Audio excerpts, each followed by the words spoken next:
how much confidence do you have now that countries like the UK, but also countries like Spain and Italy, have mastered that balance of monitoring things like hospital admission rates and infection rates versus lockdowns?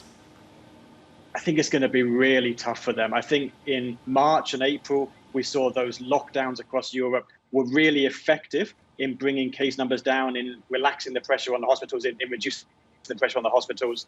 But now with the second wave, I think people are more tired of social distancing, and also the economies are creaking. It's not so easy to do lockdowns a second time around as it was the first time.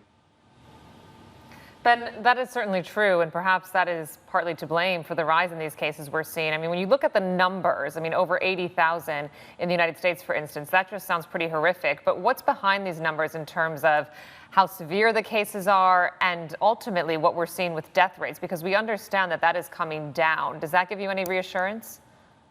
Yeah, we're doing a lot more testing now than we have been. So 80,000 cases today is not the same as 80,000 cases in March or April when they were more severe on average. Now we're testing a lot more mild cases.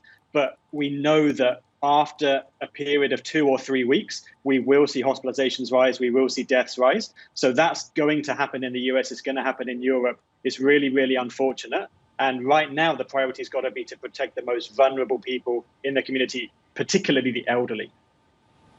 Yes, and we also talk about this development of the vaccines if and when it becomes available to people at a widespread basis. And presumably it will go to that vulnerable population first when we talk about the elderly. But I mean, how quickly do you think this can be achieved? Where are you in terms of that approximation? I think top of the list would be healthcare workers and then the elderly as well. And in places like the US, maybe some European countries, we might see vaccines being used by the end of this year if those initial trials are very, very good, because I know that vaccines are already being made, hoping that they will be proved to be effective.